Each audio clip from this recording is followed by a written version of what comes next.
Selamat datang di channel Pemuja Malam. Jangan lupa like, share, and subscribe ya. Terima kasih. Episode 20 Gagal Menjadi Orang Biasa. Karena tidak mau berdebat yang tidak jelas dengan Albert, Kevin segera bertanya di rumah sakit mana Nana melahirkan. Setelah itu Kevin mencari orang tuanya. Raka dan Vivi tampak syok. Bisanya baru beberapa jam Nana pergi. Nana langsung melahirkan. Vivi mengambil sebuah tas yang memang tas itu Vivi sudah persiapkan. Di dalamnya berisi peralatan ibu dan bayi saat ada keadaan darurat seperti ini. Keluarga Kevin akhirnya menyusul Albert ke rumah sakit. Mereka tahu pasti Albert tidak punya persiapan sama sekali. Sementara di rumah sakit, Albert terduduk lemas ditemani oleh Tejo dan Somat. Warga yang membantunya sudah berpamitan pulang. Sebelumnya, saat Nana tidak tahan dan ingin mengejan di mobil pick-up, ternyata Nana langsung pingsan bersamaan dengan mereka yang sampai di rumah sakit. Nana langsung ditangani dokter karena kepala bayi sudah akan keluar. Dan sekarang Nana masih berada di ruangan bersalin. Tidak apa, istrimu pasti baik saja. Bujuk Somat dengan memperlihatkan sebuah artikel dari ponselnya. Baca ini, ada kasus seperti Nana yang terjadi tapi ibu dan bayinya bisa selamat. Lebih baik banyak berdoa saja, Tejo menimpali.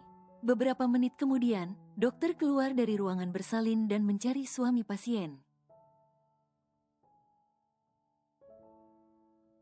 Apa sebelumnya Anda melakukan hubungan suami istri dengan pasien, Tuan? Tanya dokter yang kebetulan menangani Nana sebelumnya.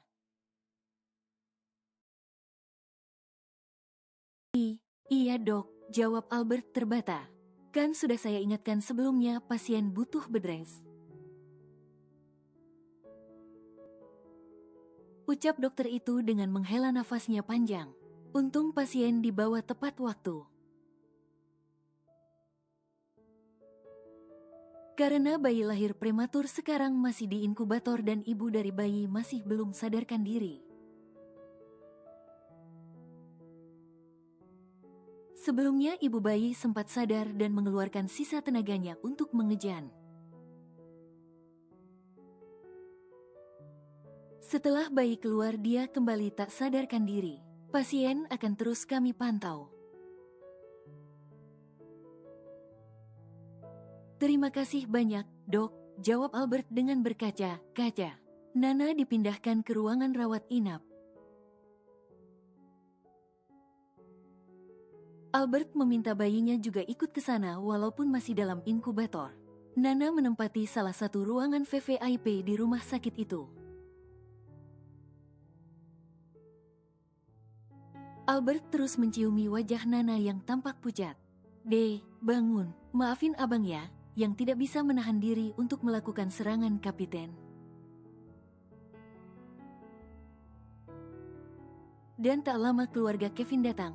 Mereka langsung melihat bayi mungil yang berada di inkubator.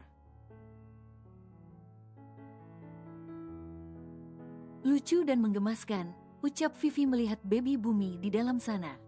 Lalu dia mendelik ke arah Kevin. Cepatlah menikah dan buatkan cucu untuk mama. Kevin menggaruk tengkuknya yang tidak gatal. Karena dia belum memberitahu orang tuanya jika dia menunggu ijazah keluar penjara. Albert yang melihat keluarga Kevin langsung mengucapkan banyak terima kasih. Karena selama ini telah menjaga Nana. Tapi Albert tidak mau memakai nama yang diberikan Kevin untuk anaknya. Sempat terjadi perdebatan kecil di antara mereka. Dan akhirnya tercetus sebuah nama yang cocok untuk bayi Albert dan Nana. Bumai Sejagat Nusantara Anderson. Saat Nana membuka mata, dia mendapati Albert bersama keluarga Kevin ada di sana. Nana langsung mengusap perutnya yang sudah rata. "Bayiku," lirih Nana. Albert yang menyadari Nana sudah siuman, segera mendekat dan memberikan ciuman pada istrinya. "I love you, De," ucap Albert saat ciuman mereka terlepas. Lalu Albert membantu istrinya untuk duduk dan melihat bayi mereka yang ada di inkubator. Nana menangis haru, akhirnya bayinya bisa lahir ke dunia. "Selamat ya, Nah," ucap Kevin menghampiri keduanya. "Terima kasih A, ini semua berkat AA. Rasanya rasa terima kasih saja tidak akan cukup," ucap Nana tulus.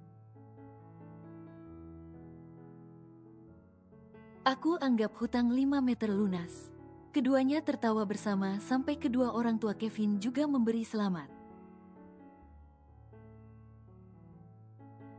"Selamat kau sudah jadi ibu, Nah," ucap Vivi dengan memeluk Nana. "Mama juga jadi nenek," sahut Nana. "Semoga bumi gak sableng kayak bapak sama pamannya," celetuk Raka dengan melirik Albert dan Kevin bergantian. Dan selama 1 bulan penuh Nana berada di rumah sakit, karena harus menjaga baby bumi yang masih di dalam inkubator yang harus diobservasi terus keadaannya. Sesuai dengan permintaan Nana, Albert mencabut laporannya di polisi. Tim kuasa hukum keluarga Anderson berusaha untuk mengeluarkan Selena, Monica dan Maura dari penjara. Karena korban dinyatakan masih hidup, Nana bersedia menjadi saksi yang mana membuat ketiganya malu pada Nana. Seharusnya Nana membenci mereka, tapi justru Nana berbesar hati memaafkan dan mau membantu mengeluarkan mereka dari penjara. Mereka harus membayar denda yang cukup besar untuk itu. Karena merasa malu, akhirnya keluarga Gomez pindah ke Amerika. Sementara Maura dan Monica kembali ke mansion tanpa adanya Harry lagi. Dan itu membuat keduanya merasakan penyesalan luar biasa. Karena sifat congak mereka yang membuat semuanya itu terjadi. Hari itu, baby bumi sudah diperbolehkan untuk pulang. Albert membawa Nana dan anaknya ke sebuah rumah yang diam dia bangun selama ini.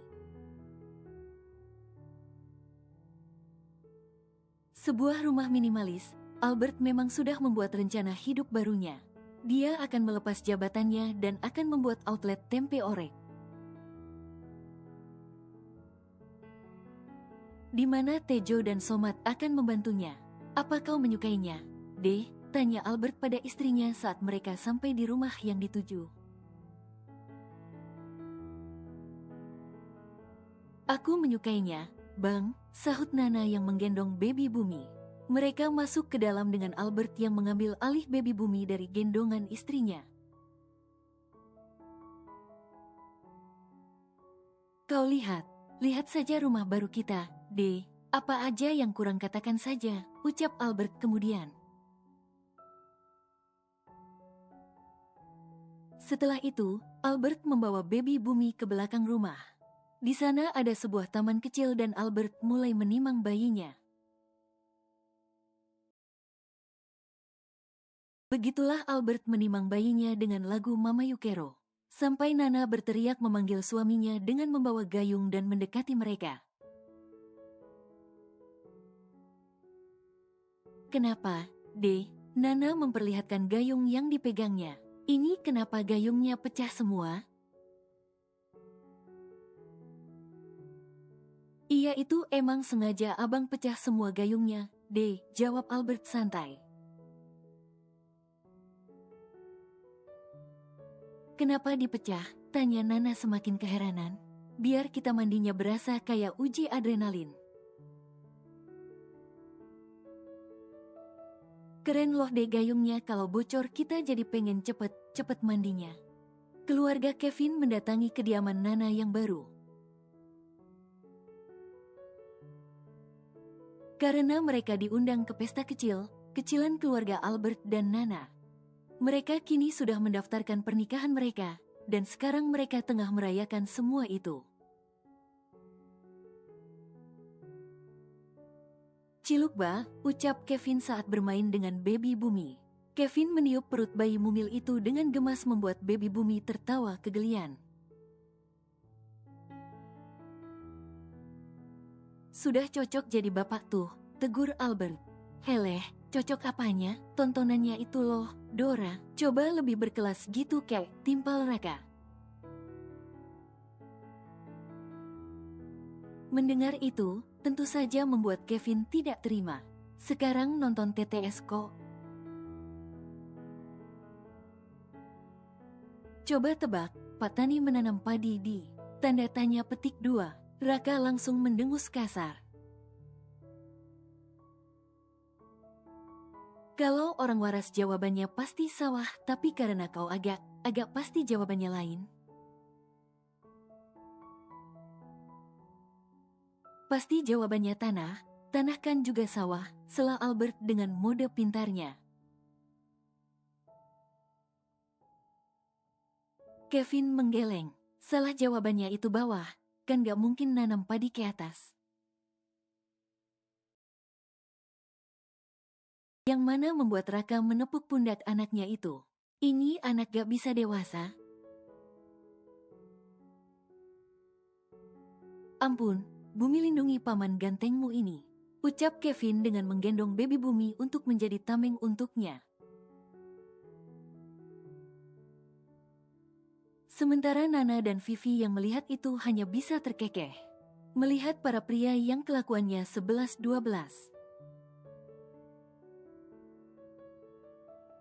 Mereka tengah menyiapkan makanan untuk pesta kecilan mereka.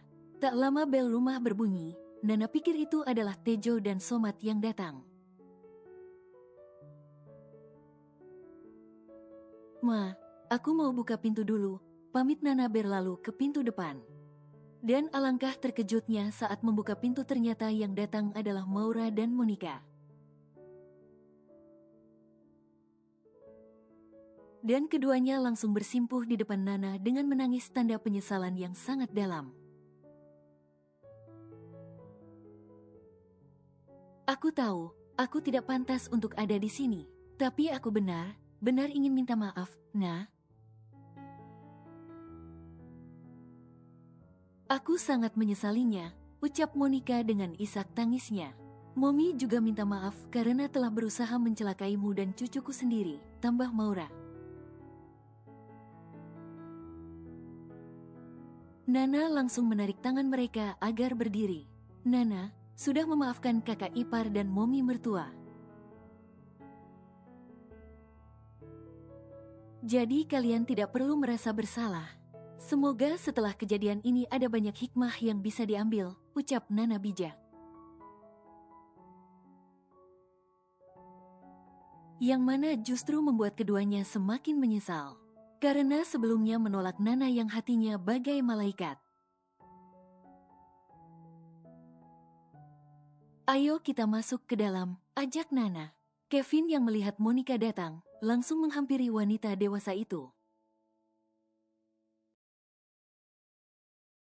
Kau Ijah atau Monica? Tanya Kevin memastikan. Dan Monica menjawab. Entahlah, aku tidak tahu Ijah atau Monica. Tapi wanita ini akan berusaha jadi lebih baik dan belajar dari kesalahan. Kevin mengangguk puas. Baiklah, aku menerimamu jadi pacarku? Tapi aku mantan napi, Vin, lirih Monica. Justru itu yang bikin keren. Akhirnya jok belakang motorku tidak kosong lagi. Ucap Kevin dengan menarik Monica ke pelukannya. Kita ciuman yuk, ajak Kevin kemudian. Sementara Maura mendatangi anak lakinya dengan tetesan air mata. Albert yang melihat itu menarik mominya ke pelukannya. Apa kau mau memaafkan momimu ini? Tanya Maura yang ada di pelukan Albert.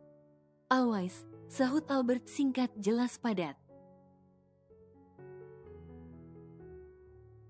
Lalu Albert mengurai pelukannya dan mengecup kening Maura. Anggap itu ciuman dari Daddy. Pasti Daddy bahagia di surga melihat kita semua begini. Sampai akhirnya tangis dari baby Bumi mengalihkan pandangan keduanya di mana bayi itu ada di bouncer. Cucuku, ucap Maura mendekati baby Bumi. Baby Bumi yang melihat Maura mendekat langsung saja mengeluarkan jurus kentutnya. Hadiah untuk Oma, sesuai dengan keinginan Albert, kini dia melepas jabatannya dan memberikannya pada kakaknya, Monica.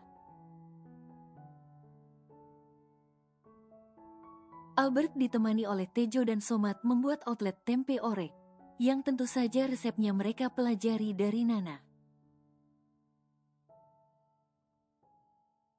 Tempe orek kekinian sang kapiten. Begitulah mereka memberi nama outlet mereka. Awalnya outlet itu hanya beroperasi di satu tempat, tapi karena bakat IT dari Somat,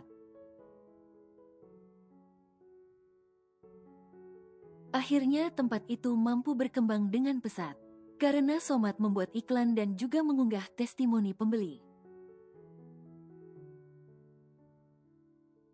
Membuat outlet tempe orek mereka menjadi viral. Dan sekarang tempe orek kekinian memiliki puluhan franchise yang tersebar di seluruh Indonesia. Well ya, sepertinya Albert gagal menjadi orang biasa. Ternyata kekayaan tetap membayangi dirinya. Tapi setidaknya dia dengan Nana hidup bahagia, apalagi ada kehadiran Bumi di antara mereka. Bayi itu semakin hari semakin gembul dan menjadi rebutan antara keluarganya dan keluarga Kevin. Ya, akhirnya mereka menjadi besan karena Monica dan Kevin memutuskan untuk menikah.